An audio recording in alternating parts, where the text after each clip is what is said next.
This is Dan Max at EXPI Realty, aka the Trading Agent. This is your live market chat for Friday, September 16th, 2022. A lot to talk about, my friends. A lot to talk about. I'm going to start the timer, so if someone's watching this after the fact, it's done recording, they can just go to the 6-minute mark approximately, and then we'll be starting from there. I'm going to let people funnel on in. Wild, wild, wild week. Not surprised. The more people that trade, the more volatility that brings to the market, the more the market makers play hell amount of games. So, need some coffee and a cigarette after the morning. That was pretty brutal, but was not surprised, honestly. Market likes to, do continuation move into the morning AM, and then all it took was the University of Michigan sentiment news, and pops the sucker back. We'll see what happens again. We shall see. So, oh, awesome. Love when stock twits people. Love to haze me. Cool. Let's block this guy. Awesome. Anyway, too much noise sometimes. I love to just block just the average person for talking junk. I just don't have time to negotiate with terrorists. A lot of people just see the market for what it is versus, what it really is. Like they think it's like, oh, it's a mechanism that's going to pay me. It's like having this conversation with somebody this morning about metals and miners. It was like, these people are long-term investors. And, if your time frame is long-term, you are not trading the market correctly. We're not in a long-term bull market, y'all. Not a long-term bull market, I promise. Be aware of that. Got some setups and ideas for next week. Anticipating, again, we'll talk about it here shortly. Let people funnel in. If you have any quick questions, I don't mind answering them.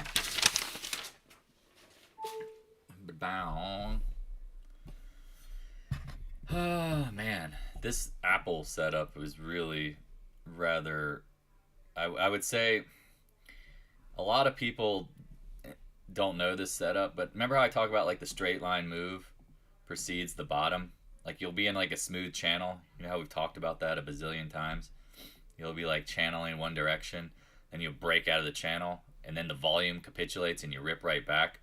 People are like, how are you sure Apple's gonna pop? And I'm like, if this is the repeating tendency of that pattern, this volume is showing you the way. We'll see. Now again, if Apple's back at 155 by the end of the day, you're gonna be like, holy crap, Dan. No doubt.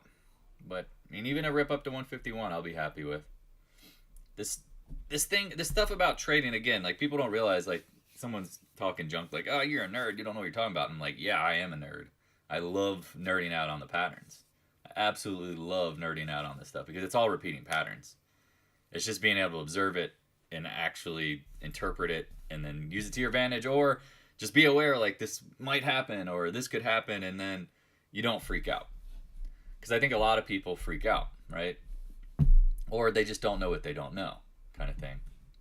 That's what I find to be some of the hardest trading, is that you're in a particular situation where you're waiting for a particular move, a setup, and you're just like, well, it has to be this. And it's like, no, what are the probabilities? What are the different setups potentially?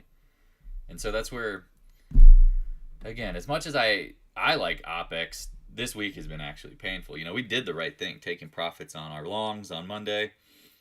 Didn't take all of them. Some of those got completely wiped out by this week, which is part of it, especially if you're playing options. And then trying to buy some dips on some of the names going into next week's FOMC. Pretty painful. Pretty painful. I apologize I wasn't around yesterday afternoon. Had some things going on. Family stuff, work stuff. But that's why I wanted to do this chat this morning if people are around. Looks like people are, and yeah, let's get into it. So anyway, if you have any questions, again, drop them. I'll try to get as many as possible. I apologize again. People keep asking, I want to get in the Discord room. It's open for many months. I can only help so many people. That's why I'd rather do these live chats, and if people have questions and they prove to me, hey, they actually seem like they want to learn, they're hanging out in the chats, they're responding to my social media posts, I pay attention to that stuff. That to me will prove that you're learning. I apologize that I can't just let everybody in because it gets overwhelming. I mean, it's like too many students, right? Can't give everybody enough focus, and some people are different points. We talk about that all the time, right? Wow, painted this one perfect. Bazinga! But we'll get into some things again. A lot of people are expecting up, down, up, down. I personally think today's going to be. I mean, I thought this was going to happen yesterday, just a straight ripper up. But I think as we know, like the FedEx news, somebody knew that. Like, let's call. You know how we always talk about you don't know the news, or why something happens till later. Keep that in mind. Never forget about that. Sometimes that's what it is. And somebody knew FedEx. Somebody knew FedEx was gonna downgrade their guidance. Like, let's not lie to ourselves. Somebody knew that.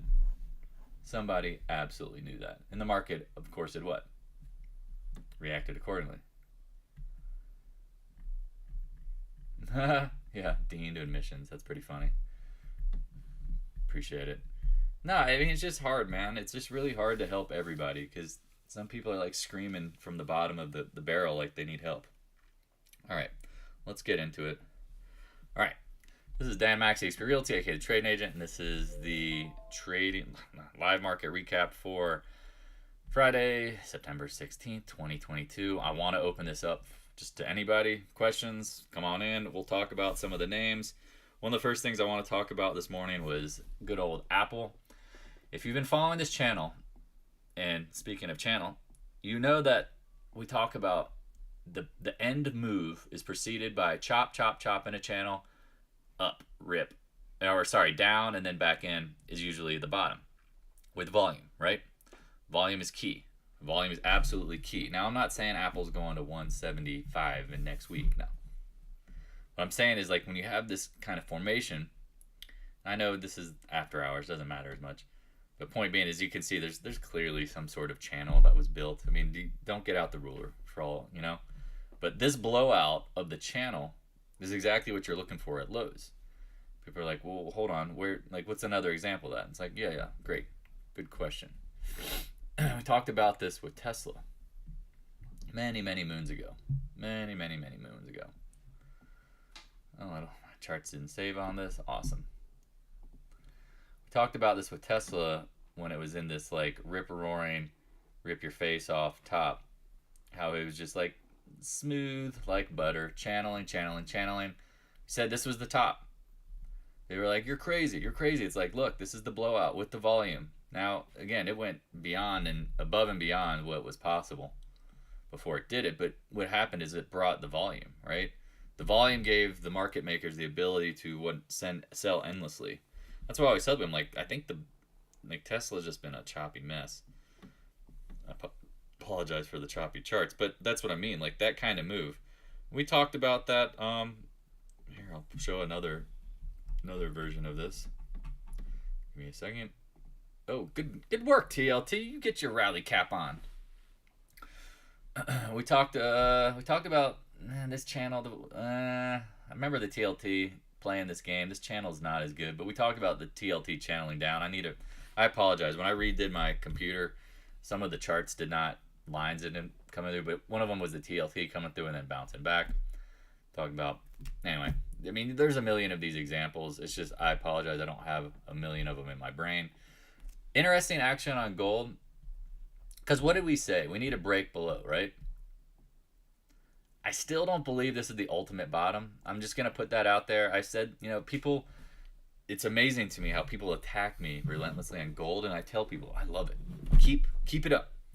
You guys keep telling me I don't know what I'm talking about, and I just keep seeing the action do exactly what I think it's going to do. And it's not an ego thing. It's just, we've talked about this a bazillion times, right? Like, everybody's going to be wrong up here. They're going to wipe out the volume. Then they're going to bring it back down to whatever level it ends up being. We don't know. When the market gets smashed, they throw the baby out with the bathwater. Today's action, that's great. I mean, I think it, near term, yeah, smoke down. But just keep in mind, like, I get this question every day. Are you buying metals for the long term? No, I'm not. Waiting for the Fed to pivot. The Fed's going to do 75, maybe 50 basis points or something changes going into next week. Then they have another 75 one lined up for October or November. I can't remember which month it is, but whatever. It doesn't matter. Just be careful, okay? Just, I mean, as much as you want to get in on metals, I'm telling you, like, this is just, it's not the time. People keep just boggling my mind. And it's like, if you study the past, what have we said?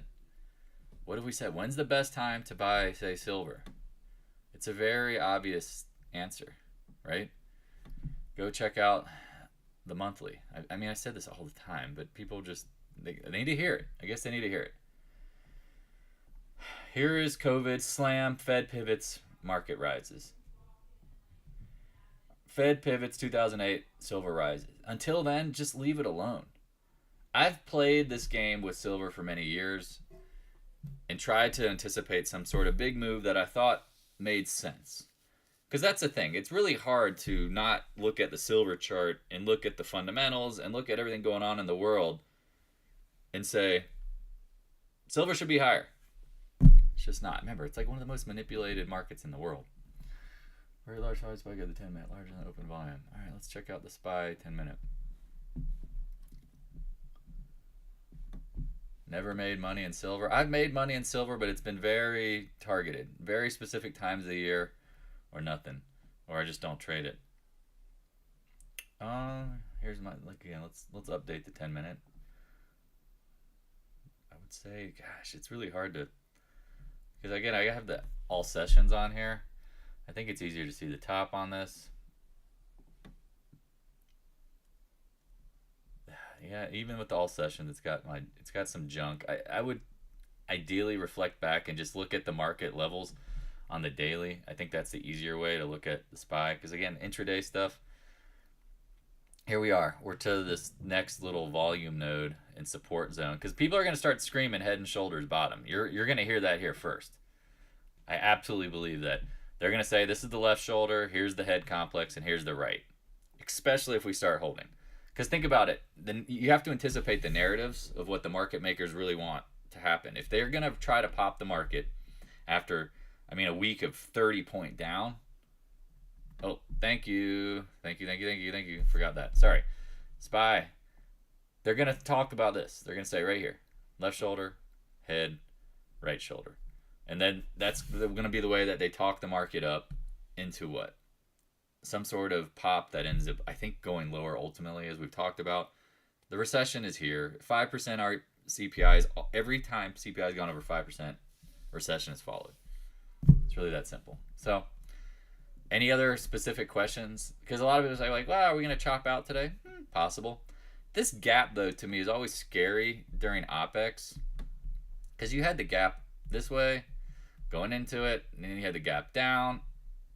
Is this going to be like a reversal day? That's what it feels like to me. I could be wrong. Just remember, like, the market's trying to trap as many people as possible. This is the VIX. Remember, this is a 15-minute delay. It's at 2740s. Is this a look above and fail to come right back down? That's going to be interesting. Worth a watch, right? Talked about the SMH this morning. I posted a chart on this. Here, check out the monthly. Said it needs to hold the 50% fib. Hit it. Seems to be bouncing. Now you check out the daily. I mean, let me really get this thing perfect right there. Yeah, look below and fail potentially again. Head and shoulders patterns. Outside reversals on Microsoft and CRM. Man, just double bottom potentially. I mean, if the dollars are going to top near term and metals rally, market rallies, I would think CRM, Microsoft probably going to have that rally cap on. Man, look at that. Yeah, that's interesting. Traders market. If you don't trade, you're going to get smoked. Silver. Again, people are saying, like, look at the silver to copper ratio, the silver to this, the silver to that. It's like, man, I don't know. That stuff, if it actually mattered. I would love to see silver pop one more time and then feed the smash, because again, you're not really seeing the volumes that you really want to see for a capitulation. Like, not seeing it. Like, this was, I mean, think about it. That volume isn't that great. I'm trying to think of that. It must have been like some sort of, end of month activity. Yeah, first day of the month. We'll see. Just patience. I mean, the hardest thing here is to wait. It's like if you really wanted to go long anything in the market for the long term, you gotta wait. You just gotta wait. Does the volume on the pop back matter? Usually lower than when it went down, or should it seem similar? So this is what can be tricky about volume, because that's a good question. Because on the first drop, let's pull up Apple, because this might be the best way to describe what I think you're asking and how I interpret it. After you capitulate, obviously the volume is going to what? Die off. If the market makers are absorbing volume at an inflection point, if you get higher volume, then you usually get more follow through, because then there's probably a squeeze / news / something going on. However, if you ultimately do what? Like come down and then you bounce back, well, if the market maker absorbs all the volume and the action is slow, then probably the volume is going to be lighter. That's all you can really say to that. And that's where people are like VPA and like volume price analysis. They're like, oh, it's such a, it's so difficult. And honestly, the thing that I just tell them, like, you can't assume everything all the time based on VPA. Oh, light volume here, heavy volume here. It's like, no, just kind of look for the anomalies. That's really what I'm only looking for. Because without the anomalies, everything else in between becomes even harder to predict. I mean, and again, would you like to see this thing rip with volume? Well, yeah, then it probably starts squeezing harder. So let's see what happens. If this is a back test on lighter volume, wouldn't that be pretty normal? I would say so. I mean, that's typically what you want to anticipate, right? If the first volume, like the first drop and smash is big volume, the pop back should have decent volume rising. And then you should pull back on lighter volume than these candles. That's what my guess would be. That's how I look at it. Yeah, where's Nick at? So, any questions? Like I said, just going to kind of free this open. I mean, what time is it? So, all right, so amateur hour's over. Nothing really. I mean, again, the market's going to be in shell shock. You got to think about the bears and the bulls here. Bears are like, oh, we got this. Like, slam dunk. We're walking into this, right? Like, 0% we can lose. Bulls are just totally wiped out. So the first move should probably be a short covering rally. Then some news comes out and gets the bulls to chase. That's how that's usually the sequence of a bottom. And it makes sense, right? Because at the lows, retail's not buying this. Would we not agree? Retail is absolutely not buying the dip. And I mean, if they are, you know what I mean? Like, the mass psychology is not to buy when it's scary. You see a lower coming in the NASDAQ. When? Today? Next week? I mean, I see lower lows coming eventually, and no one's going to argue that. Let me look at Tesla.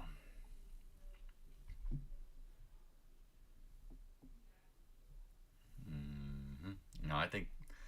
So you're talking, so Karthik, you say Tesla engulfing it, but if you look at the volume, it was nowhere close to the candle on the 30-minute chart, so you probably won't buy on the first green.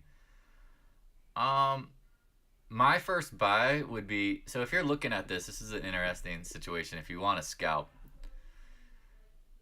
you would look at this, like all these candle lows, and you'd say, all right, you see this candle, you're like, well, maybe it's done. This candle ends it all. And so unfortunately you would like a retest, but if you don't get it, you don't get it. That's where, if you're watching this and you saw it get back to 2296, maybe take a stab, because this is where we talk about, you get these like exorbitant moves beyond support resistance at times. That's why people are like, oh, well, if it holds this exact level, I'm bullish, Dan, and if it does this, I have to. No, it's like, no, you see this a lot sometimes, right? So if it comes back to it, I see it's trying. I mean, here, literally as you paint. That's where people talk about, say, love the retest. Things that you love is retests, because they really help. Wow, man, that thing just popped right back. You like to see the retest because they help confirm. And this is where, if you're a bear, you got to be very careful. It's not like you're at the, like the market is at the highs and it's turning over, right? Like, this isn't some sort of, let's say, go back in the time machine on the 10-minute. And you said to yourself, all right, I'm watching this area, right? whatever. It's you know, if you were a bull, this is where you'd be nervous, right? Like you get like this choppy top action, then you get one last test, and then boom. Now, what's the exact level to which you should short? Probably something was better on the daily. We'll see. You know, again, this is where 10 minutes. I hate tunnel vision of 10-minute charts, but it's probably now you can see from here, right? You got over it, you come back. You got over it, you come back. Well, that's where it gets difficult, right? Because the test, retest, test, retest. This is where it's a trader's market. I'm trying to warn people, like you can't be always bearish. You just can't always be bullish. Once the sentiment flips one direction, you got to really be on red alert for the flip the other direction. Now, Tesla, I mean, let's be honest. Like, check out the daily. Like, I think this is holding up really well. Why? I don't know. Germany announced that they were going to curtail production. Things that aren't bearish. You know how we talk about things that aren't bearish. Like, if the market was peeling over, why is Tesla close to the highs? Will we not agree? Like, that's, I mean, you're seeing all these anomalies. Because if the market was about to, like, just absolutely get bloodshed beaten, Tesla would be where? It'd be down in, like, the 260s, right? Ready to just turn over. Now people counter and go, well, go look at FedEx. And it's like, yeah, let's go look at it. Let's look at the FedEx. Beat down. Beat down. Like, that to me confirms more bearishness than, say, bullishness. But, oh man, my chart has got so many lines. I'm going to update it here in a second. Would this be the breakout of the channel? Bottom? Near term? To rally? I apologize. I've been trading FedEx for many years. Let me clean some of these up. Let's do clean up, spill, aisle 10. Tons of dirt. Tons of old trend lines. Tons of lines. Let's get this thing out of here. Let's try to zoom in on the short term. Too much noise. I gotta get all this out of here. Hurting my eyes. So if you had this equivalent of a channel, we just broke below it. This is what worries me if you're bullish or bearish. Like, now the risk reward is neither. Market maker's absorbing volume, probably wants to pop it to unload it. But is it still bearish? I mean, probably. If you come back a month from now, 2 months from now, it's probably lower. But this is where the market is a trader's market, right? We'll see. I mean, Adobe, very similar. Where's the Adobe? And maybe this is pretending. And now this is what gets really difficult here. And take note of this. Take absolute note of this.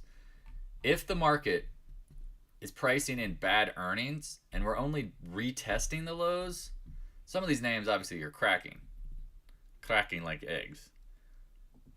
But is the market pricing in the worst case scenario for earnings? This is where I'm getting a little nervous about the market near term, as in like bearish, bullish. It might just go into this choppy, sloppy, shitty action. Gotta watch my language. I don't know. Because as of right now, I mean, something like as silly as NVIDIA, right? Like, they've been guiding down. Look at it today. Doji yesterday, when the market was absolutely getting destroyed, and it's trying to go green. Team green. Like, look like outside reversal potentially going green. If this thing gets back over 132, then that's a signal to go higher. Yeah, QQQ is going to look like Adobe and NVIDIA eventually, but that's at the lows. Like, you can't be like that bearish all the time. You have to understand, like, the Feds now are very cognizant of the market action. This is where it gets, you got to be thoughtful. If everything seems bearish all of a sudden, which again, when everybody knew the R word, recession, was coming, going into the FOMC, now the market's going to continue to press them on, what are you going to do? Look at FedEx, look at this data. Are you guys going to still raise? No, they're going to try to talk more dovish. And the market makers are going to use that, right? They're going to use that to what? Get the market to pump up. Scott, you got to be very careful always being bullish and bearish in a bear market. You got to look at what's the big moves have been, and then you got to kind of like steer around them. Remember, the last move, straight line move down, yeah, it's going to be probably just destruction. But along the way, you're going to get this choppy action. You're going to get some pops along the way. You're going to get this. You're going to get that. You're going to get this. You're going to get that. So as much as you want to stay short, well, if you're a trader, not a traitor to the cause, but you got to be nervous down here. OPEX played games, murdered the bulls. Is it going to play games with the bears? It's possible. It's always very possible. I feel like any sliver of green gets sold off on Apple. Now again, then you must not have seen the action this morning. Like, that's probably the end of the move, not the beginning. Channel, smash, biggest volume 10-minute candle I've seen, and I mean, there's only been one similarly. And I don't know what that news was. That clearly was end of the month positioning, right? Not seeing anything like that. Now it comes back in. We'll see what happens. I mean, this is the thing I always tell you, like, don't chase. But now if you're pulling back on lighter volume, this is where you got to be super cognizant that it might just turn right back around. Just like as we were watching Tesla, it went zip, pow, popped right back. That's just got to be hard. When it gets close to the previous lows, it gets hard to detect which direction. Well, again, I mean, you have the FOMC next week. You got to be thoughtful of your surroundings. That's why if it's all trading off of charts all the time, you're going to miss potentially, like, right? Like the CPI earlier this week, it was like, all right, be aware that it's probably going to run up into it, right? Was it all technical? No. It was more of what? Just that, like, an understanding seasonality and the way that the market reacts. Now we know typically it's bearish next week, but if down OPEX, they're going to try to kill some options. I mean, look at the put call ratio. Remember last time I looked at it on the SPY, it was like 2.35. It's huge. That's everybody betting bearish. 2.35 puts for every call out there. What do you think the market maker wants to do at some point? Ask yourself that. They're going to reward all of you folks buying puts? You and me, everybody? No. They're probably going to do what? Pull the rug and pop that sucker to get you to get back to like a neutral position. Then they'll bust it lower. That's the goal. That is always the goal. Get people doing the wrong thing all the time. Remember, what do we say? What's the goal of the market? Take the most amount of money from the most amount of people. If you're not thinking like that, then I'm telling you, you're going to miss things. You have to put that mindset back into your repertoire of how to like think about the market. Because if not, you're going to be missing out on the potential of near-term churn, counteraction, and you're going to be buying and shorting aggressively probably at the wrong times. And that's where, just like the market makers, they layer in, they layer out, they use their shorts to help squeeze the market, then they reload shorts, they use longs to help drop the market when they're ready to sell it. I mean, it's a game. It's a game within the game. You got to be aware of that. I mean, look at the sentiment. Stock Twit's sentiment this morning, 90% bearish, something crazy like that. That's usually not the start of a move, the end of it. Just like probably what was the bullishness going into CPI. Is rallying up into 70% bullish. Now you have the extreme on the bearishness, and do we not expect that the market is now screaming recession, and now the Feds are going to have to respond with what? Dovishness. All right. So this is where you have to have the conversation in your own head, and this is where I have too, because I've made mistakes, and I go, well, what caused that mistake? Oh, I was too bearish at the lows, too bullish at the highs, expecting more, not paying attention to the news, not coming up, not paying attention to what, like, the market makers trying to play this game within the game. Like, if you're trading off the monthly, then you don't need to be watching day to day, and you don't care.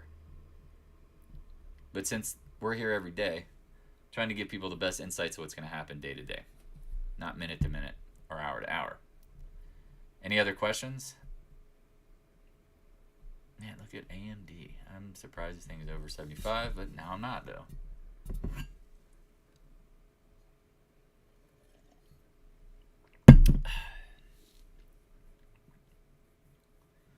Let's pull up the SPY real quick. I'm interested to see what that's painting. Are they doing markets in turmoil yet on CNBC?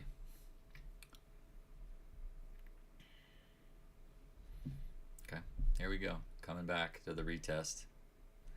Yeah, let's pull up the TLT. I don't know if the pin action is lower on Apple and SMH. Yeah, look at this action intraday. Yeah, it's circling around the VWAP, but that could be temporary. That's where I worry about those indicators in the sense of like their elasticity. Like that might be just it might be just for an hour, maybe 30 minutes. And everyone's like, oh, it's going to stick here the rest of the day. And then it's like, kazabow. Yeah, I mean, every time the TLT busts below the range, it just comes right back. That's telling you something, right? Like that's ironing out a bottom. That's how, you can describe that, like the ironing sensation. Like where's the lows, where are the highs? It takes time. No, I agree. If the liquidity comes back in, and this is where I would keep telling people, like, be aware, like when bad news drops, typically good news follows. I'm telling you, like it's with companies, it's with the market. Like the goal is to get people to chase the news, and then they bring another headline back of something good.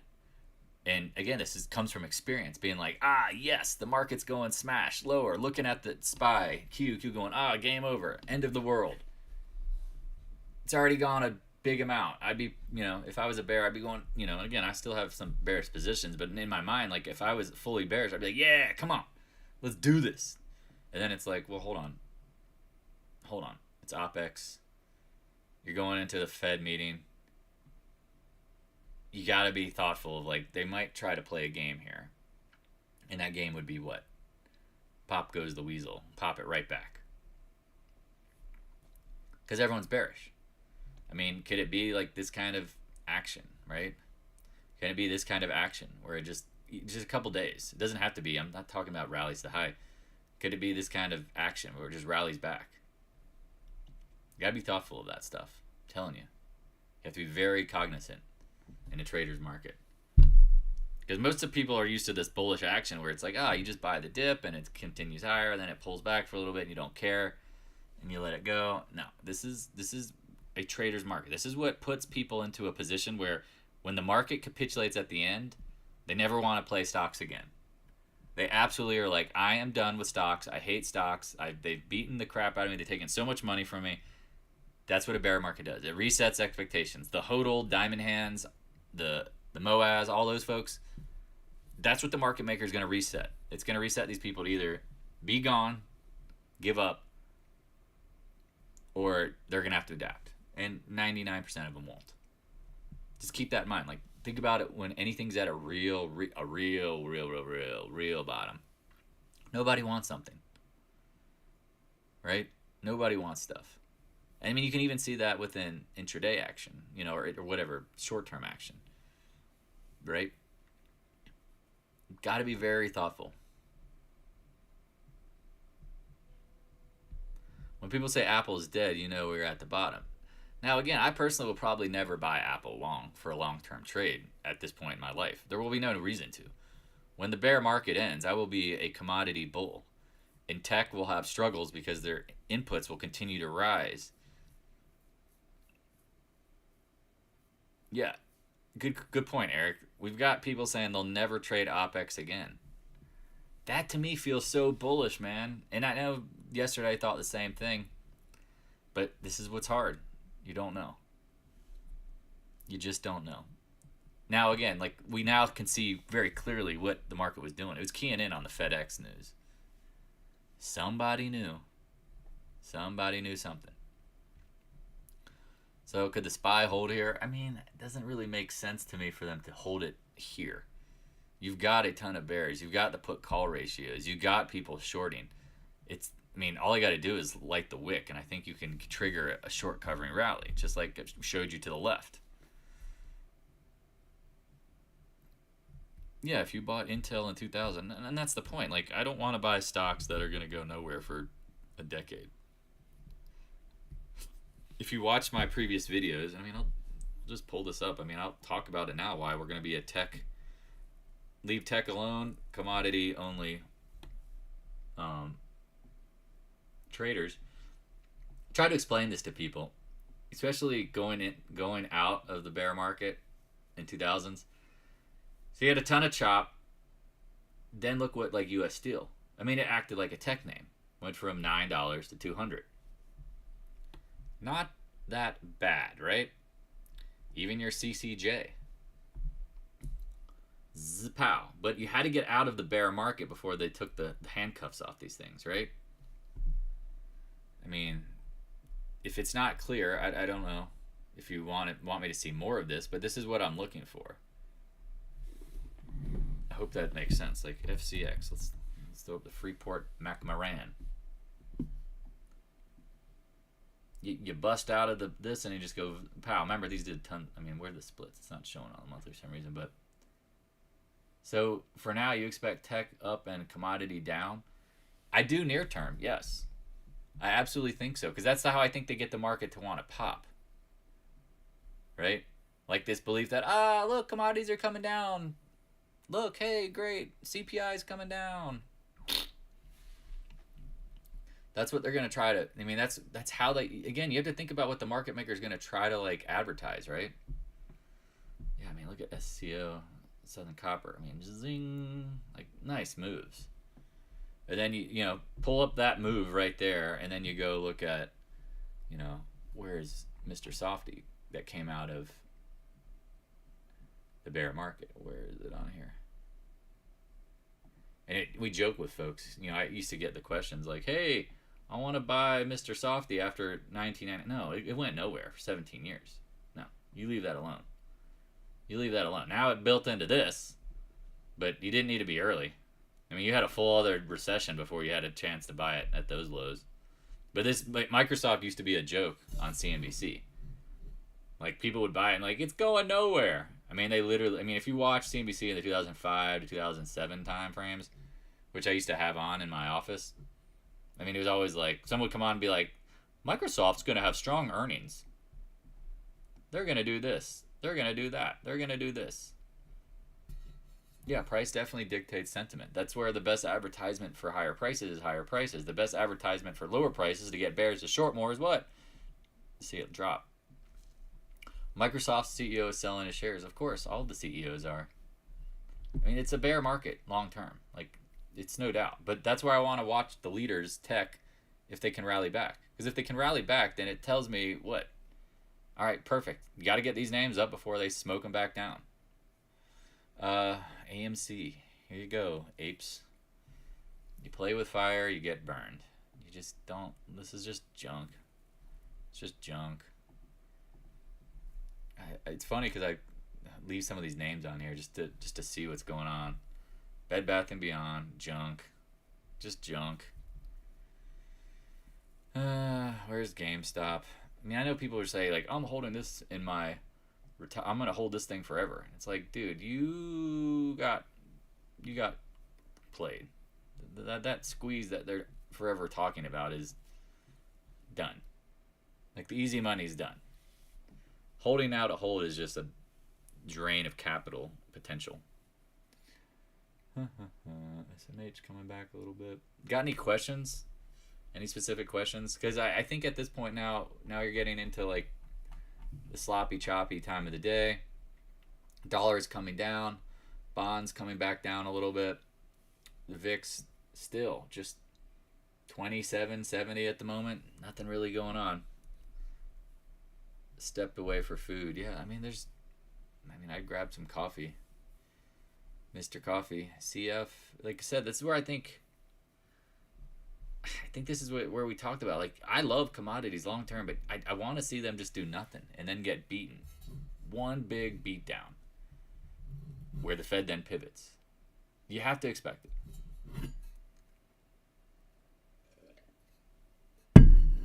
Because that's a repeating pattern. I say this all the time. They throw the baby out with the bathwater. Anyone who's thinking that somehow there's a safe area is fighting the probabilities. What I define safe. 20% down. I don't think that's safe. I don't think that's safe.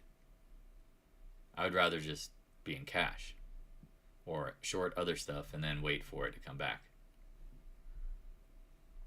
I'd buy Oxy at 35. I wonder if Mr. Buffett, who we talked about selling endless calls, remember the put call ratio was like 0.15 or something silly. I mean, at some point, I would think he sells puts down here. I mean, this is where I would think. If you get into 50s, he probably sells puts. And if it gets into the 30s, he'd probably exercise the demons out of those things and take them. I don't know. I do know Buffett loves to play options, and people just don't realize it. They're like, how's he generate so much cash all the time? Options. He's playing the market maker.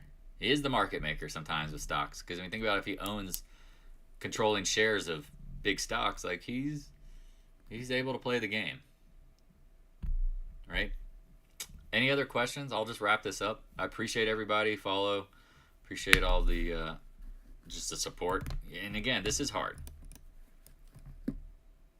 If he owns so many shares, he can control the price. Yeah, especially when they're lower float stocks that he likes. Absolutely. I mean, pretend you and I own, Scott, like 100 millions of a stock, 100 million shares of a stock that has a float of 200 million. You know, we can drop 10 million shares if we really had to knock something down. Or we could put like a ceiling on something by having like our orders float out there and just knock every time it pops. I mean, there's ways to do it. Do you think he does this on his Robinhood account? Absolutely. Good one. Yeah, it's his Robinhood account. Any other questions? This is hard, man. And this is where it's like, we talk about hard enough to predict the 6.5 hour day. Try predicting the dailies. Like, that's where it's like, man, you get better odds. And it's still hard. Nobody's sitting here going, oh, this is easy. No, we talk about it. The probabilities of winning, being right, you got to know that ultimately your risk management is way more. Market dead until the FMC. See, that's what everybody thinks, Kerwin. I think everybody's thinking the market's going to be dead, but I'm telling you right now, if there's bad news, and there's been tons of bad news, the market makers are going to what? They're going to want to mark up stocks. They're going to want to get people, like, they're going to start this game of, look, it's a head and shoulders on the SPY. You see it? You see it? You see it? Look at that. SPY, head and shoulders on the daily. Look at that. Gotta get it. Gotta get it. Here it is. Here's your left shoulder. Oh, let me open it up. Bullish. Left. Here's your complex head. Here's your right. We gotta pop this sucker. We gotta pop this sucker. Collect the call premium. What are you talking about? The market makers probably have all the calls already because people gave up for them. They're all in puts and sold their calls. So now the market maker probably has a ton of calls that they want to sell. Well, if I was an operator of a particular, or specialist of a particular SPY, I'd want to move this thing up so I can sell people my calls. Remember, they have to take the other side of the trade always. It's just a matter of who else is in there. Yeah, the best way to mark this up would be to advertise head and shoulders bottom. Advertise that the Fed maybe they're going to do 50 basis points now. Look, did you see how bad FedEx was? Did you see all the recession stuff?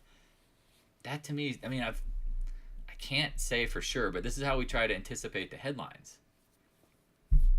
You got to be very careful. When a lot of bad news comes out, good news follows. Even shit, excuse my language, even during like the Lehman crashes, like those institutions were crashing, and then it'd be like, oh, but Dick Fold is doing this. Look, Dick Fold's buying the stock, and it would pop right back for like an hour, a day or two, and then it went smash. Like they're always, you have to remember, more people are going to be buying and short covering than just shorting in itself. The best way to get people out of position is to what? Get them to sell on bad news, and then they have to cover on some good news later. And what's the same thing, like even in up market? Like remember, like markets run up on great news, then what comes after that, right? Once everything is priced into perfection, there's only one direction to go. Down. When everything's priced to the end of the world, there's only one direction to go near term, up. Yeah, I'm very hesitant with gaps during OPEX because you could argue that's a professional gap and maybe this is a novice gap. or it's the start of the next move down. I mean, this is where, yeah, there's a lot of ways. A lot of things out there. Don't know. What up, Mike? You want to see your SKA? I got them on my trade sheet. I didn't really draw on them, but I'll take them out. Take a look. FEAM. I don't know why you like it. I don't really see much here. I see an IPO, and then below IPO price, I see it holding along a range lows. I mean, if you want to explain to me why you like it, I mean, it looks a lot like a lot of the other material names, right? Where they just have this base. Where if I'm the market maker, I would absolutely love to smash below the base, maybe retest the lows. I mean, again, I wouldn't be bullish these names. Now, I know you're saying institutional money's coming in or hedge funds, yada, yada. I hate how you just read the news and you just believe it, man. I'm telling you, you got to be very careful what becomes public news. If someone's saying institutions are buying, I mean, do you not remember literally the biggest institutional money player in the world? Warren Buffett's out there and everybody's saying he's buying Occidental Petroleum, and what did the stock do? Dropped 20% shortly after. SKE, that's an anomaly.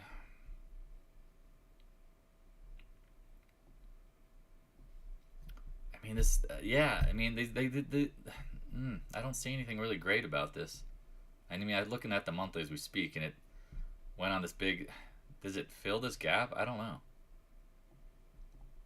This is just, I mean, there's nothing here that says to me, raging quick buy, gotta buy this. Because again, you're reading the stupidest stuff out there. The free news that talks about institutions buying.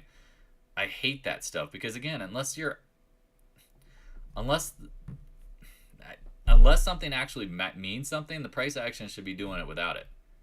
And especially when it comes to these names where you're reading this and it's all this is good stuff. I've seen these articles 1,000 times be sell signals, not buy signals. If anyone else here is hanging out, they know how many times have I talked about certain stocks and they would market this, hey, institutions are buying, people are buying. It's no different than the Livermore book where people are what? Talking their book. If a recession's coming, do you think it wouldn't be good for, do you not think it would be great for companies to say, Blue Horseshoe loves Anacott Steel, let's pump SAE, I need to get some out, I need to take some liquidity off.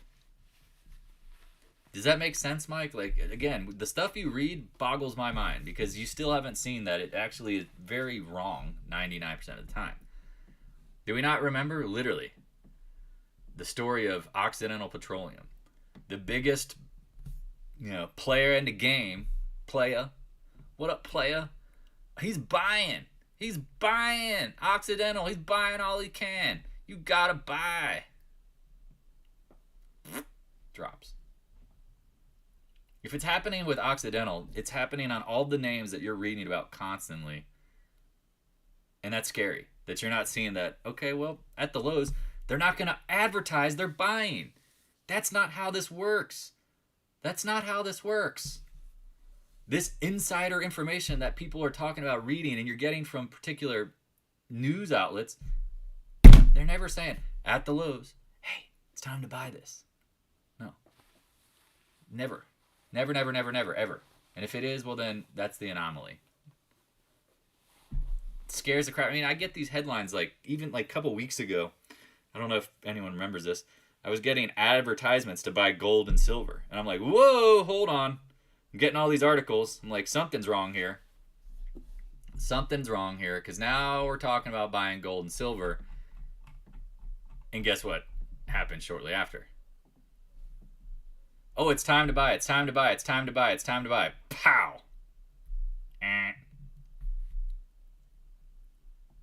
Kapow! No.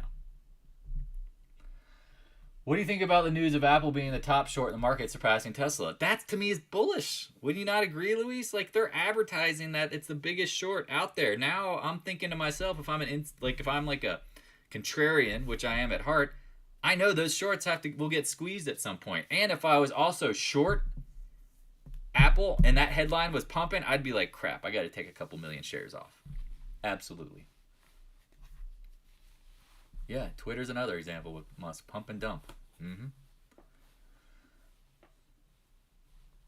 Yeah, I don't like seeing the buy the silver and gold coins. I don't know. That's usually not at the lows, man. They're not advertising so that you can make money. Let's sell you these coins because we think the prices are going higher. No, no, no, no, no, no. Nobody's advertising anything about silver and gold if the prices are actually going higher because they don't want to. They know if the prices are going higher, there's no reason.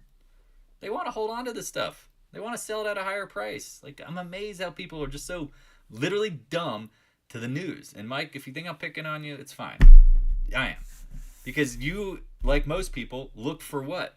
Consensus in the news. You're looking for some edge from an article. And I'm telling you, I stopped doing that years ago. Like decades ago. Like, I know how to read financials. I know how to read companies' balance sheets. I would get these things. I'm like, oh, look, a hot tip. This is this.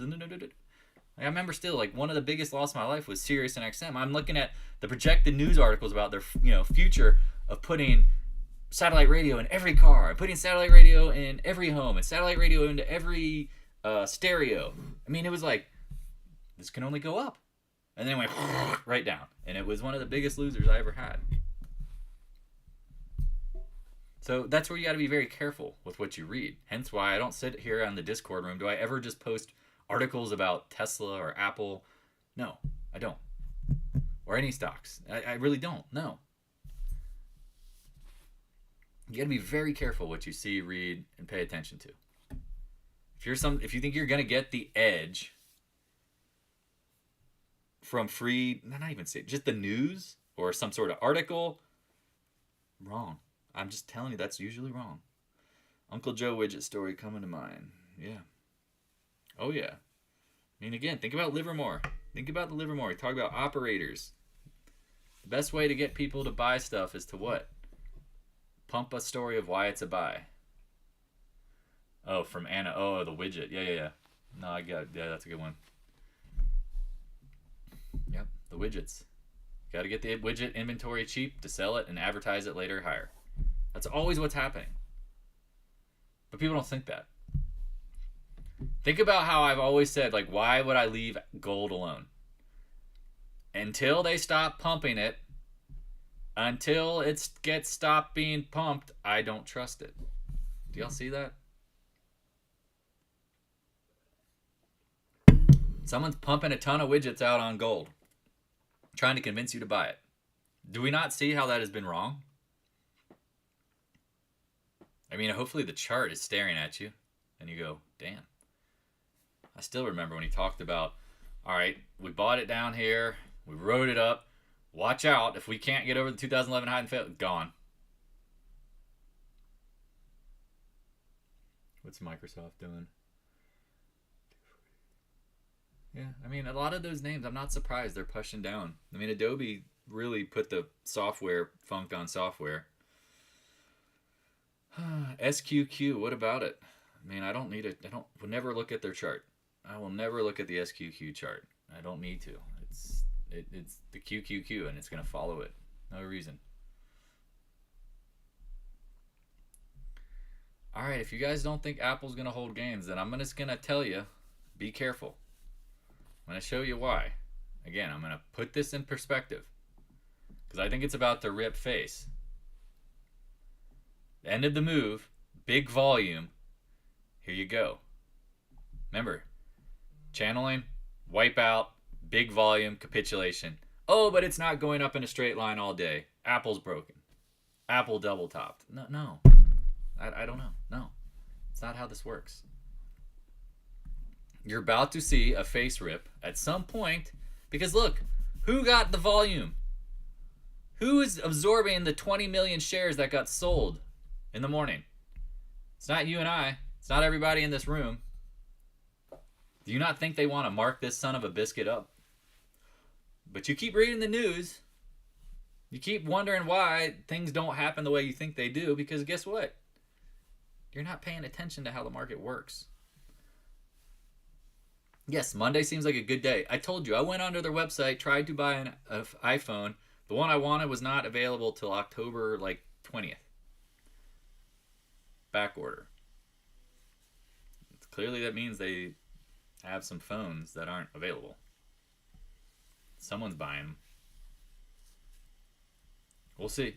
Yeah, exactly, Shane. It's always the market maker. Think about it. Who absorbed 20 million shares? That's, 300 million. Wait, 20 million? Oh, man, my brain is off.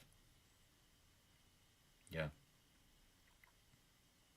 Yeah, that's $300 million worth of Apple shares. Somebody absorbed that.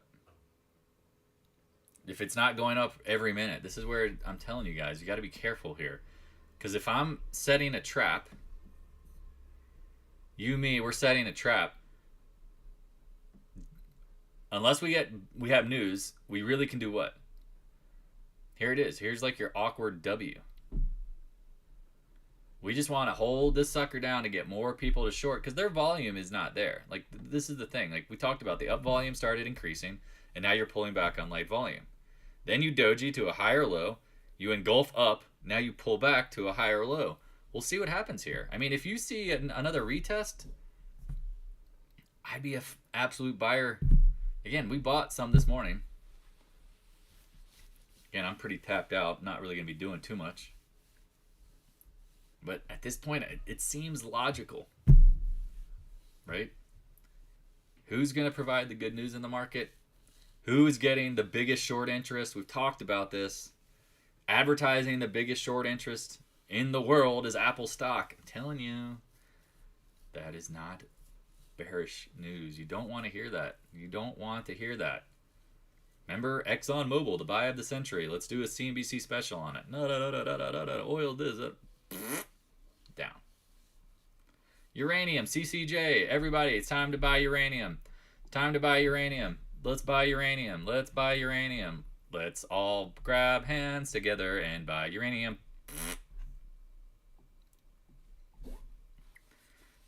I mean, I don't know. I don't know what to tell you.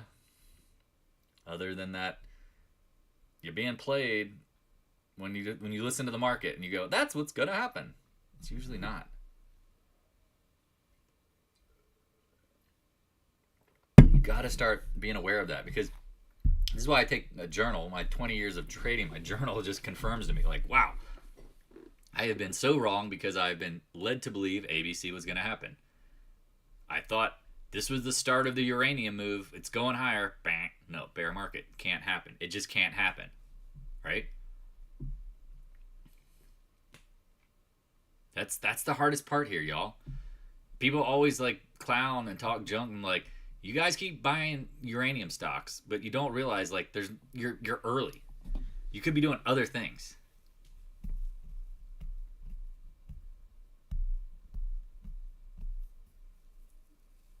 What's another uranium name you want me to look at? You.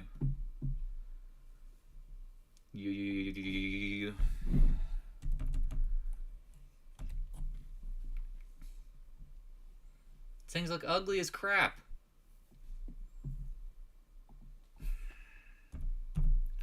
But do you guys not sense, and I know a lot of you are familiar with this. Oh, there you go, Apple. That no different than the gold bulls who are relentless. Right? The gold bulls are relentless. They keep being wrong. What do we laugh about constantly? Like, they don't realize they're in their own trap. No, I know you're not telling me to buy. No, I get it. Just look at all of them. Yeah, they all look pretty busted to me. Now, again, could they pop near term? Yada, yada. I don't know. But it's no different than the gold and silver bugs and the miners bugs and all these people who are just like, I gotta hold just to hold because I don't want to miss out. I don't want to miss out, Dan. That's what they tell me. I don't mind being wrong. I just don't want to miss out. What is the obvious truth with all this, though, right? What are you missing out on? It's opportunity. That's what you're missing out on. And the time is not now. Do not be early. You got to be super careful.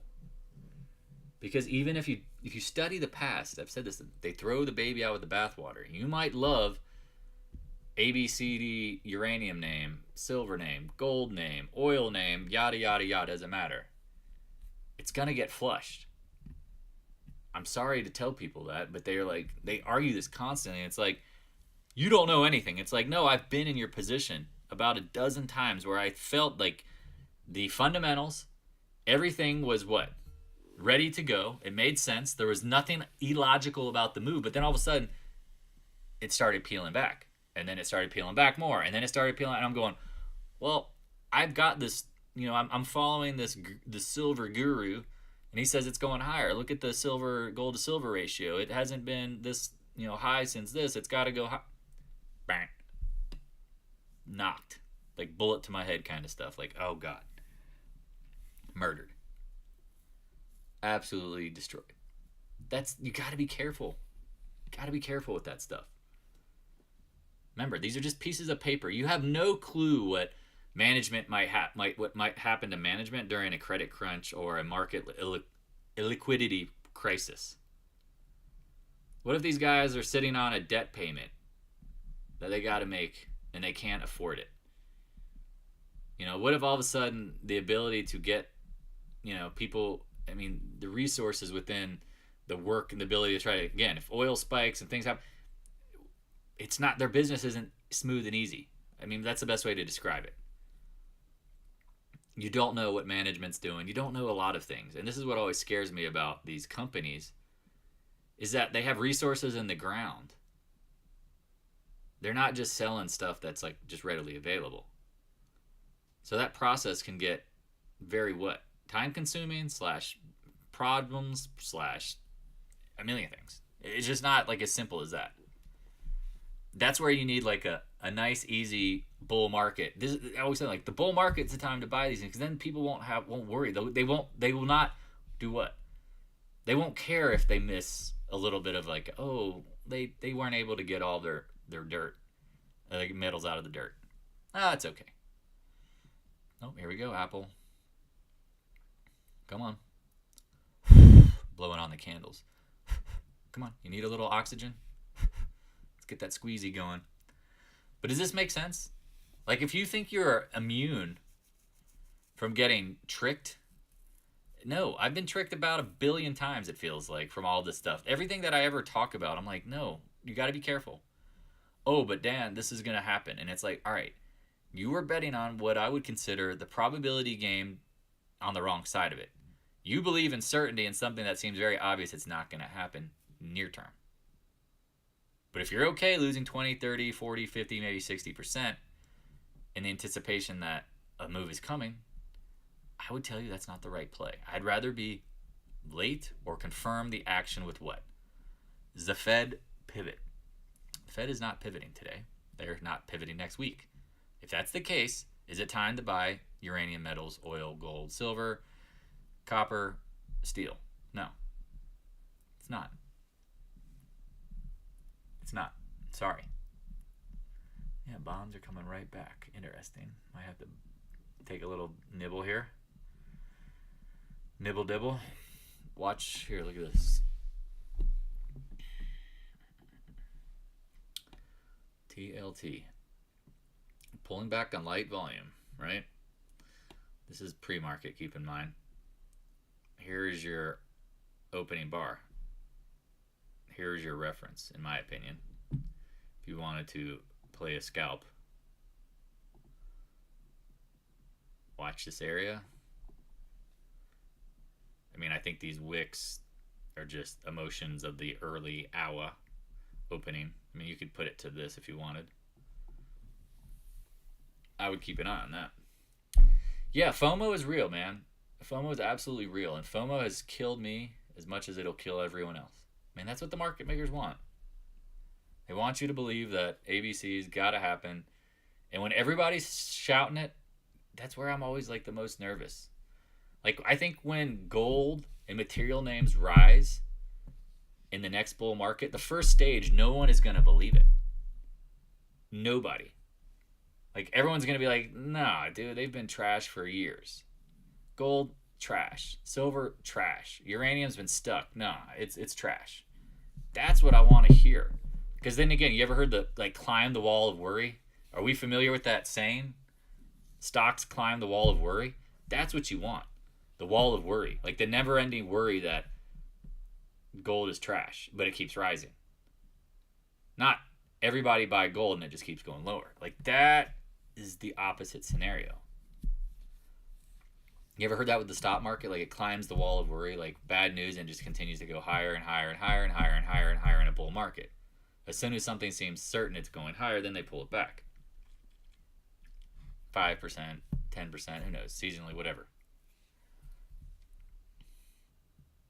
The stuff all has to be thought out. Like you have to like take notes of how you think the market's going to play out, how the market has played out, and what have you observed about that action. Because there's a billion times we've all seen that, right? Like, how many people here don't like commodities long term, right? Like, haven't seen that. Like, I mean, I get so many people coming to the Discord room, and this is where I had to shut down. I was like, I've been burned by uranium. I've been burned by gold. I've been burned by, oh, there you go, TLT. I've been burned by ABC stock in the materials sector. What do you think now, Dan? And I always tell people, just go to cash. Leave it alone.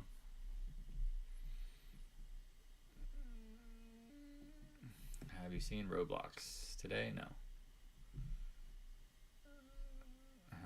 Looks like it's basing on the 10-minute. Okay.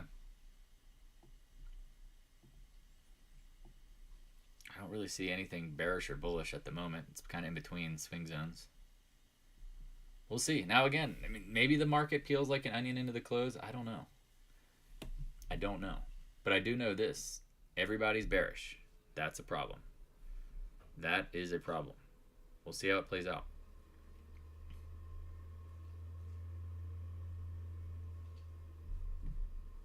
Here you go. Intraday. I think you can see it, what I'm looking at.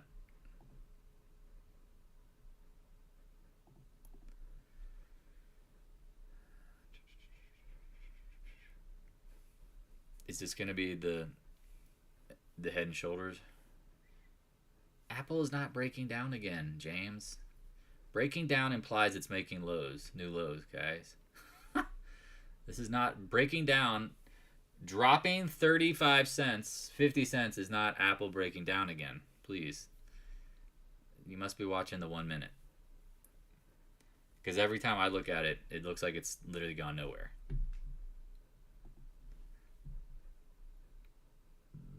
I mean, I don't see anything here. I don't see it breaking down. I see higher lows. So, to me, Apple breaking down would be breaking below this and coming back down.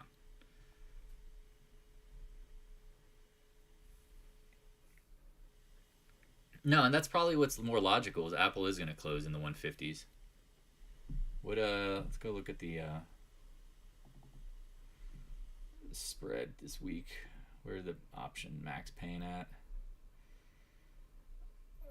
Whoa, 93,000 calls today on Apple. What are the puts at 150 strike? 88. So actually it's a pretty balanced. Probably might stick to 150. And that volume today, man, wow, a lot of people bought calls today. Interesting. Or they were sold. Again, you don't know. You don't know. The 150 pin looks way more likely now.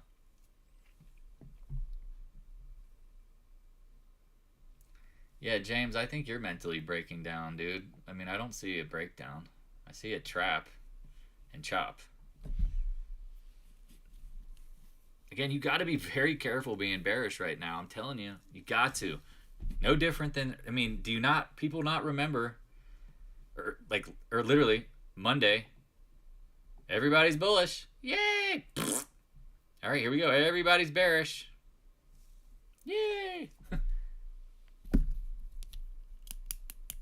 Why would you short at the lows? Fudge! What are you doing? No, no, no, no. That's chasing. Don't do anything. No, do not hedge at lows and at highs. You do not cover hedge a short near the low. That is like rule number 1 A, B, C, D, one of rule number ones. No, you don't hedge at the highs and lows. 157 October's? No, I really don't have much to say.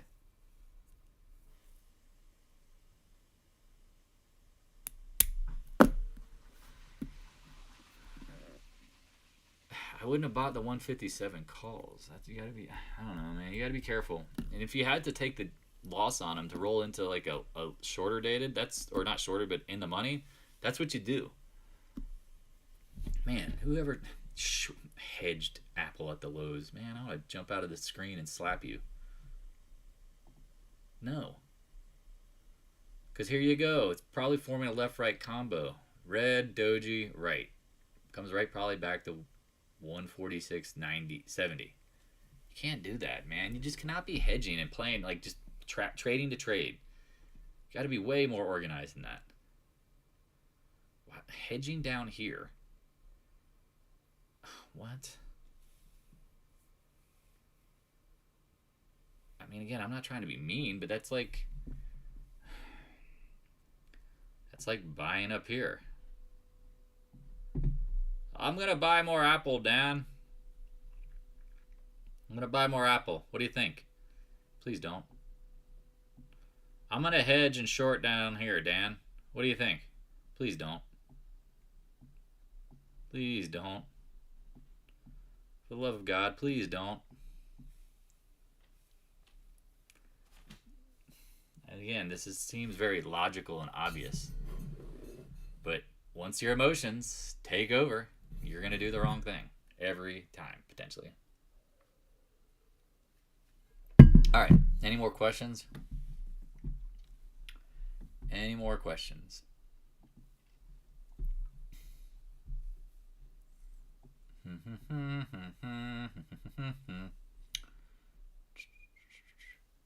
Did we talk CRM? I talked about it being outside reversal potential. I would be watching, yeah, I mean, you can see this area right here. Needs to hold that. Obviously, that's a 10-minute. I mean, ideally. It looks like, you can see it.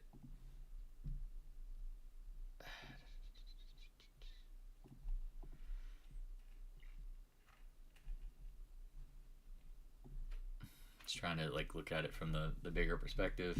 So it's down from 310 down to $1.50.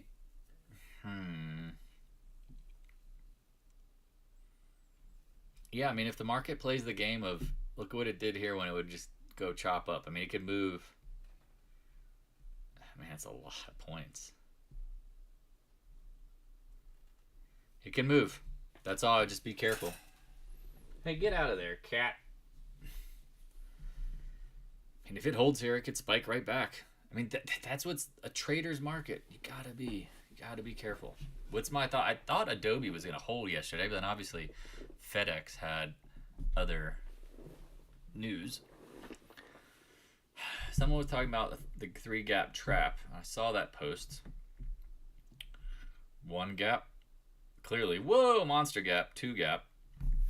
You know, the 3-day rule pretends to, or is like part of the bad news, good news rules.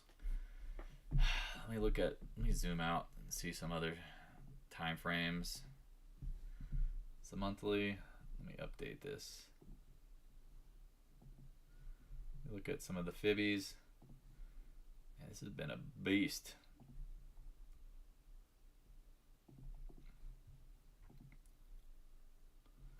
You're definitely coming in here. Let me like open it up. You can see maybe more of the congestion zone.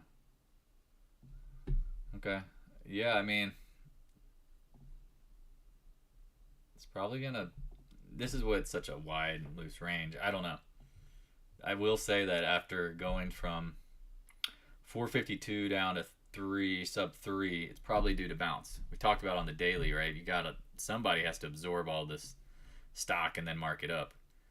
But the problem is it could be like Netflix. It went through the same like repeating pattern after it gaps down huge, and then it just plays the chop game. I think if you own Adobe, I mean, be careful. I think the play would be to sell puts actually on Adobe than to buy calls. Because I imagine the IV went through the freaking roof yesterday and today. That would probably be the easier play. Any other questions? Man, hedging Apple at the lows.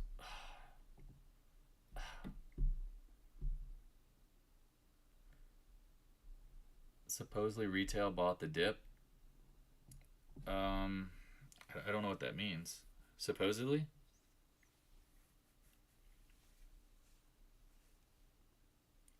Could. Scott, are you ignoring my warning here on the 10-minute? Told you, when you break out of the channel and you spike volume, this isn't a bearish setup. This is a reversal setup, my friend. This is a reversal setup. I've said this 1,000 times. This isn't a... Never mind. I don't want to say it 1,001. No worries. Supposedly retail bought the dip. I don't know. You mean retail bought the dip on gold? Said this. Channeling, slam. That slam is the last drop. Look at the volume. Capitulation. Now again, maybe it's only for a couple days. I don't know. But here you go. Zapow. Now you're hedging down here. What planet are you on, dude? What planet? Like, that makes no sense.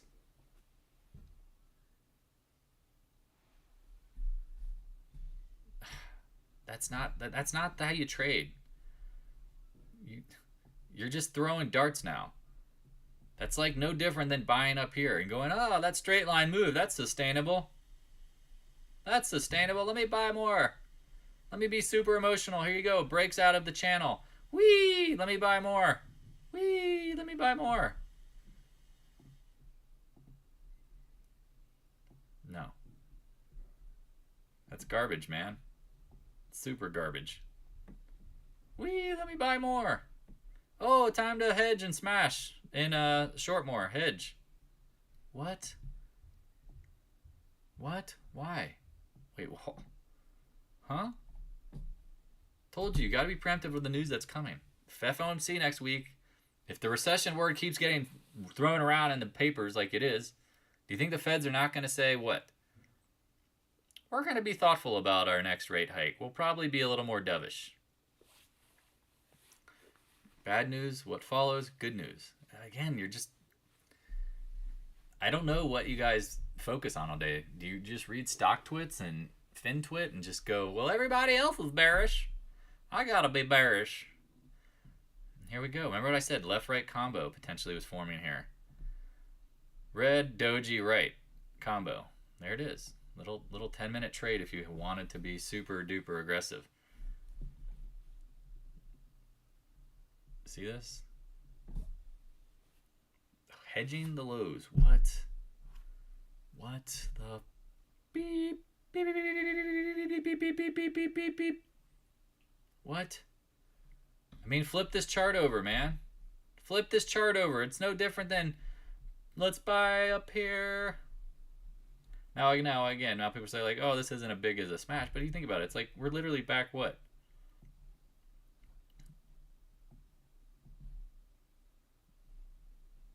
To some lows, right? Retail went long. I don't believe retail went long because retail went long, the market wouldn't be puking. I don't believe that. Retail went long. Does retail have stopping power? No. No. I don't know where the S&P... No. That's... Deanna, no. Retail doesn't have stopping power. Mom and pops, yeah, they bought stocks. Yes, one of the biggest inflow days into the QQQ was on Monday. Yes, they bought stocks on Monday. They got absolutely penalized.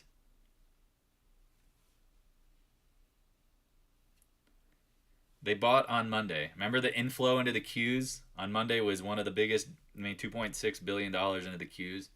Yes, they bought that. They weren't buying this dip. No way. They got hoodwinked. At some point, retail will stop buying the dip. And yeah, and that's when the bear market is at the bottom. I'm telling you, I don't want to bang the table. But said this, you got to be careful. Hedging the lows. Unfreaking real, man. Unreal. No, it's a good question. That's what that was. They were buying on Monday. If you go check the Monday news cycle and you look at QQQ inflows, they bought, $2.6 billion came into the Qs on Monday, right before it dumped. Google it.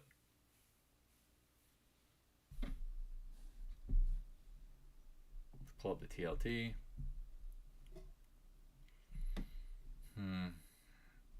So I had a long wick buy, short wick, low volume, low volume. All right, here you go. Here's your trigger point. 3, 2, 1. 3, 2, 1. Watch. Let's just sit here. I'm going to watch this for a minute with you guys live. Watch what happens down here. This doji low, this candle low. I mean, I guess you can technically pull those wicks, even though there's no volume on those wicks. That would be like the biggest downside potential, in my opinion. Oh, there it goes. Whoa, look at that. Ha. There was your short-term capitulation, probably. Puke. Someone just... I can't hold bonds.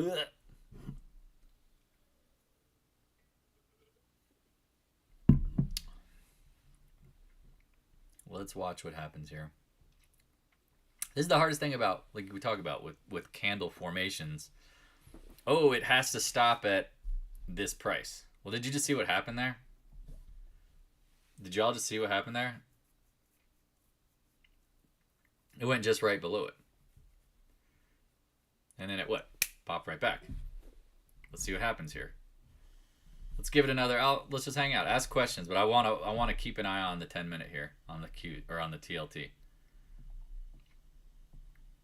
Oh, popping back and forth, chopping around. Don't bang the table. Just tipping. Now this is why you watch the 10-minute too, though, right?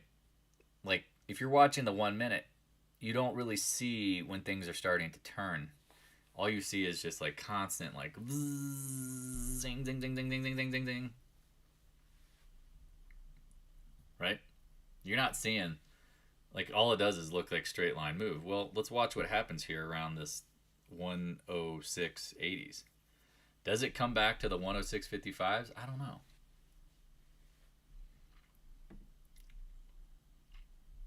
But the volume here is starting to pick up. And now all of a sudden we're getting like stuck here.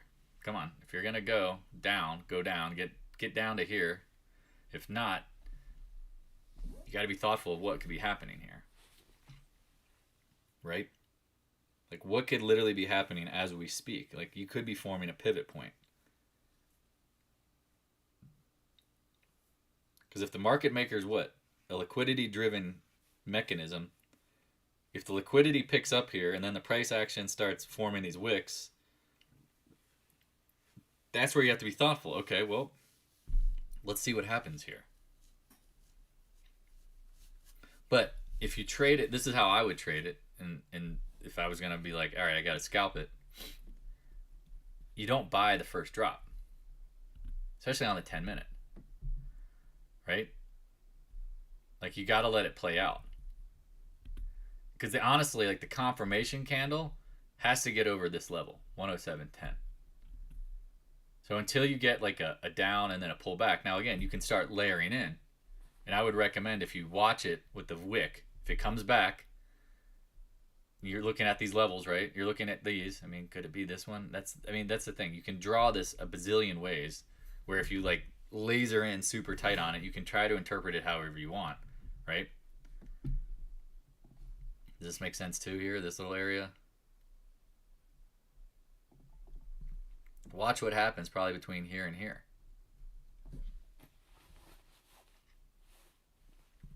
That's what I would be watching. Because look, the volume is expanding. It's cool. This is not an anomaly candle that you go, oh, I should catch the falling knife. No.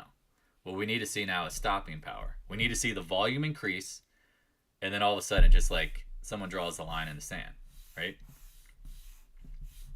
Someone has to draw the line in the sand. You and I can't stop this. We're not buying a couple thousand shares between us all and saying, oh, look at this, it's going to stop. No. Not going to happen. So now you're at the next point of resistance, support.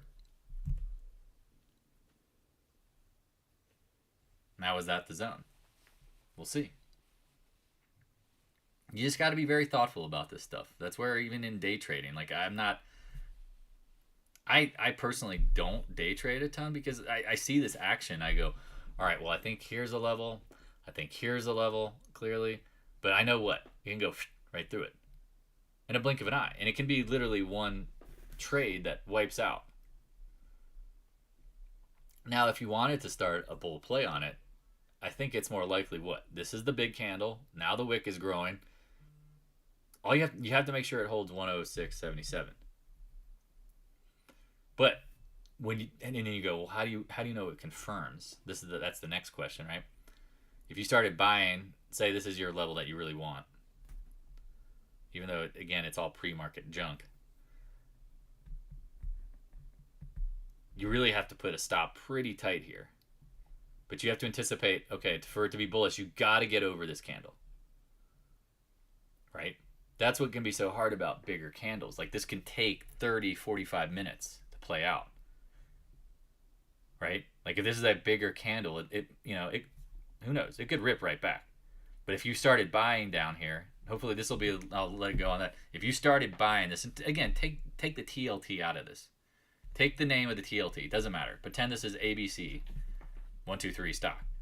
If this is your support zone and you have a big red, it might take 30, 45 minutes for it to play out. Does this make sense? Like, you would love to see it come right back. Like, that would be like, oh, lollipops and sunshine. But you don't know that for sure. But if you start seeing it now get sticky in here for the next 20, 30 minutes, now you have your point of reference. And if it rips back once, well, guess what? You only get it once, that's fine. But we talk about retests, right? Retests are your friend because the retest shows you what? It shows you like the ironing out of the lows and the highs. I mean, look at the highs here on this. I mean, you literally couldn't close above it. Well, now I know people are like, look at the wicks, look at the wicks. Nah. Yes, but also look at this. Like it couldn't close over this. I mean, no matter what, it just, does that make sense? Somebody had the ceiling there. If anybody's there, I mean, anybody out there? Like that's what you're trying to find are these pivot points where the market just can't let it get over or get below something. Oh my God, Apple back over 150 and you were hedging the lows. Scott, what the heck, bro? What the heck, man? Sorry, that's my mug. But do you see how this can play out for a 10-minute chart? But if you're watching the 1 minute, you're just like, I don't even pull up 1 minute, but let me put it up. I'm just kind of curious to see how this messes with your head. Yeah, it probably just bounces around here. Ding ding ding ding ding ding ding ding ding ding ding ping pong ping pong ping pong. Ugh, can't do it. Just can't do it. Makes my eyes bleed. But this is where when you look at the 10-minute, you don't get like these crazy expectations of like the 1 minute just starts turning up and you go, yes, it's ready to go. Nah, you just sit here and you watch this.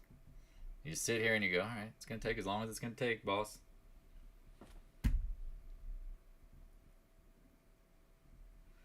Let it play out. All right, any questions? Big funds FOMO shorting lows after they were FOMO buying into CPI. Make up the losses before the bonuses. Market maker thinks otherwise. Dude, I completely agree with you. Like it's the same kind of like feeling of what? People getting extremely bullish, anticipating the CPI to be what? Bullish. Now people getting extremely bearish in front of the FOMC to be bearish. And I'm telling you now, if they think that they're talking their way into what? A market smash, they're going to try to untalk it very quickly. Does that make sense? Just please be careful out there. Just please be careful. Now here we go with the 10-minute on TLT. Is it rather obvious now that this probably is the pivot point? But you don't really get a confirmation until you get over here, so it could take time. So that's where, like, if you put in one order, then you put in your second order, here's your stop. Keep it tight. Keep it right. There's your trade. Now again, we thought maybe here, but again, you didn't hold, right? You went, here you go, here's your little one, here's your retest. Could it be something like this? You never know. You never ultimately know, but this, what's the difference between this candle and that candle, these, right? This one had volume. So clearly it was taking a dive. Now we see more of a stopping power, right? Can y'all see that? Like, this is more of a confirmation of a stopping power once it hits a range and holds. Because when you come, and this is where light volume gets real tricky, because you can get flopping all around. Well, if you see bigger volume candle down, then it stops. That's showing you something more than these lighter candles. Make sense? Because this is where, too, you get the high ends of the range. You're like, all right, well, it's funny. It closes right there. Long wick, long wick, long wick, kapow. See how that took 30 minutes to play out? Does this take 30 minutes to play out? I don't know, man. I don't know. Yeah, again, you have to think about the probabilities. Everybody's looking for certainty, and I'm just telling you right now, if you trade with the certainty mindset that you have to be right, you're going to be right, flip your mindset. Do me a favor. If you're going to be trading, assume you're going to be wrong so that your stops are like as tight as they can be. Once you start doing that and you go, all right, I'm now looking for things that are going to trigger what's wrong, you're not sitting here going, well, I'm going to ignore the evidence because I think I'm going to be right. Oh, I'm going to be right. I'm going to be right. No. Assume you can be wrong. Start thinking from the process of, again, and now again, abundance mindset, like wrong, right, belief. No. Remember, like, as Randy Howe would say, like, we're just playing probabilities. If you start anticipating you're going to win, you're not going to act when you should.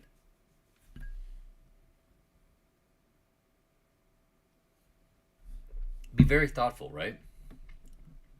Be very thoughtful that you can be wrong.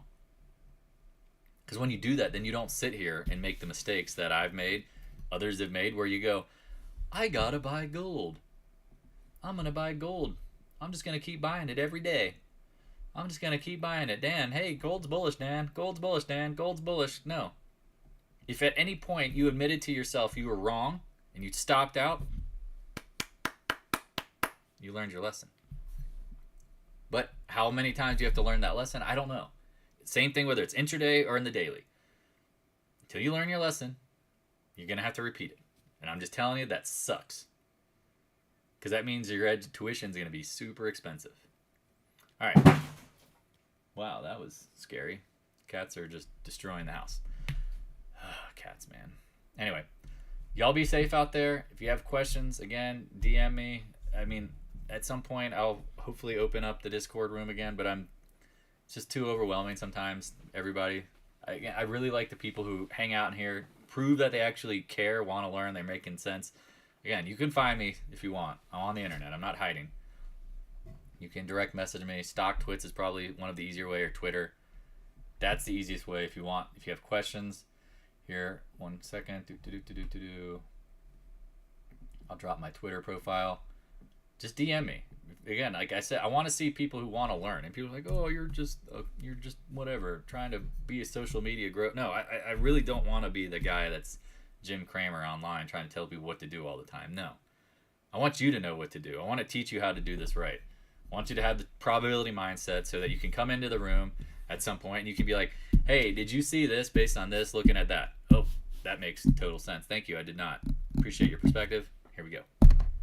That's all. Not trying to make money off of people. No. Trading is where the money's made. All right. Talk to y'all later. Peace.